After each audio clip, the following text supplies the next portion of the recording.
Well, the August primary elections are now right around the corner. Coming right up, one hot race in Benton County is for Kennewick City Council position number 3. Apple Valley News Now's Monique Garcia says there are those 3 candidates running for this position. 2 would be new faces to the board if elected.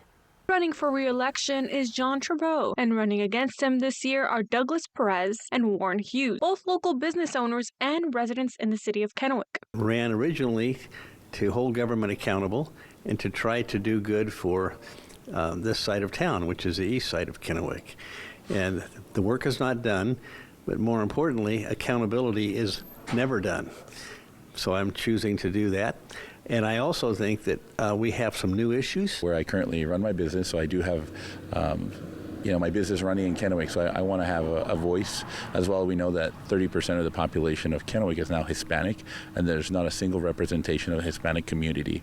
We're the blood life of the working families here in the Kennewick area, and so I think I wanted to be a voice for them. I live and have a business in the 3rd Ward, and after attending city council meetings last year, a lot of them, I decided that it was time to get up there and do something. Hughes says he thinks he's put in the work to throw his hat in the fight. I showed up.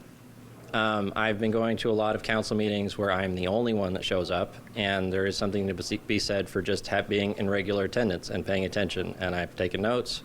I have a bunch of management experience from my previous career, and just from observing what's been going on, I think that I have a useful voice to add to it. Perez says he believes he'd be able to represent every voice in the community. I think the element of being a Hispanic, working with a small business owner in the downtown corridor of Kennewick, I think I have a voice of, seeing the day-to-day operations, as well as having my business there. I see what goes on during the day and during the night, as well as having some construction background. Trudeau says he's already got a topic he wants to tackle if reelected. Let's talk about financial priorities for a moment.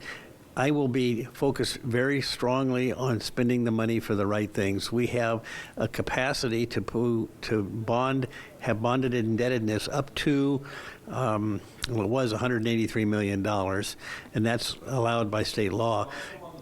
And just recently, less than a month ago, we took a $50 million bite out of that to expand the convention center, and we have another $35 million that we're going to have to bite to take care of the city hall facilities, which are aging and need to be replaced. Perez and Hughes say they have their own goals they believe represent the community. Work with the current city council and incoming city council as well to see important issues, as well as balancing the budget, as well as capital improvements that they're going to be doing, specifically the downtown city hall, that improvement, and then as well as seeing how the convention is starting to roll out. Seeking consensus. Nothing gets done if everybody's fighting all the time.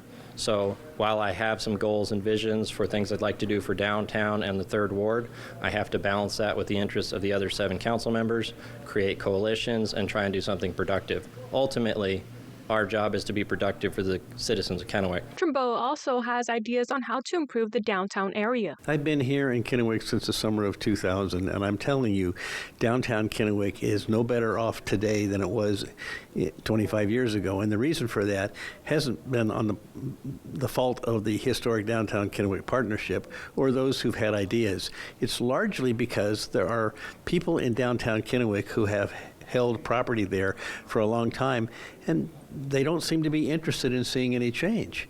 That's the problem. You've heard the saying, you can lead a horse to water, but you can't make him drink. A reminder, the last day to make your vote count through a ballot drop box is on August 5th at 8 p.m. Reporting in Kennewick, Monique Garcia, Apple Valley News Now. The top 2 candidates will advance to the general election. The other will be out.